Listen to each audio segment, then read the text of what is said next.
دائما بالقاسم. يا سيدي الكريم، يا مرحبا، يا اهلا يا وسهلا. أهلا، ولكن لطول الفترة تقريبا 3 سنوات محاصرين رياضيا.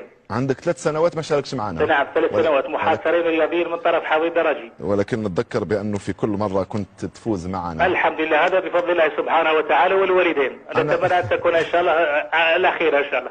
أنا أريد أن أبحث لك عن أصعب سؤال. يا رب إن شاء الله تكون دعاء الوالدين إن شاء الله يكون سؤال بسيط جدا. بالنسبة لك أعتقد بأنه بسيط. من هو المصنف رقم 1 عالميا بالنسبة لرياضة التنس اللاعبين المحترفين؟ اللاعبين المحترفين المصنف هو السويسري روجي فيديرير ب 7290 نقطة. هذاك توحي بأن لديك الأسئلة ولديك الأجوبة. المصنف الثاني هو رافائيل نادال من إسبانيا ب 4875 نقطة.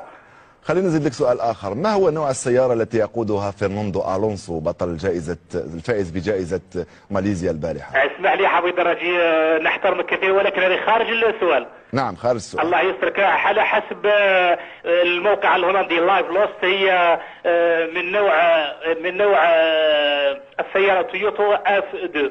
هذا حسب الموقع الهولندي لايف لوست. ممكن تعطيني الماتريكيل تاع السيارة؟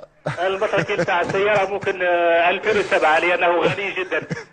بالقاسم هو يقود سيارة ماكلارين مرسيدس، هو ولكن حسب الموقع الذي درسته منذ لحظة يا حبيب. لا نملك سوى أن نعطيك الجائزة يا سيدي بالقاسم. ولكن حبيب دقيقة، الله يسترك، هذه إهداء إن شاء الله إلى مدينة مسعد وإلى كافة سكان مدينة مسعد. يا سيدي بالقاسم أنت تحرجنا لأنك لديك. لا إن شاء الله هذه قد تكون آخر مرة إن شاء الله. خليني الوالدة أمامي وإن شاء الله آخر مرة. سلم لي على الوالدة، ولكن تحرجنا لأن مستواك عالي جدا. الله يسترك يا حبيبي. ولو نسمح لك بالمشاركة في كل مرة ستفوز بكل الجوائز وهذا غير معقول. معليش. لا حبيبي اسمح لي دقيقة، الله يسترك يا حبيب. نعم. الله يسترك أمام الملوى وأمام الجمهور الجزائري إن شاء الله هذه آخر مرة إن شاء الله. لا معليش. آخر مرة حبيب. نبقاو في اتصال عن طريق إن شاء الله القناة الرياضية الجزائرية. نبقاو في اتصال عن طريق الهاتف. شكرا لك جزيلا. وقلنا إلى سكان حي المجاهدين وإلى سكان مدينة مسعد سلم لي عليهم من الألف للياء. شكرا. تعيش مع السلامة. الله يسترك.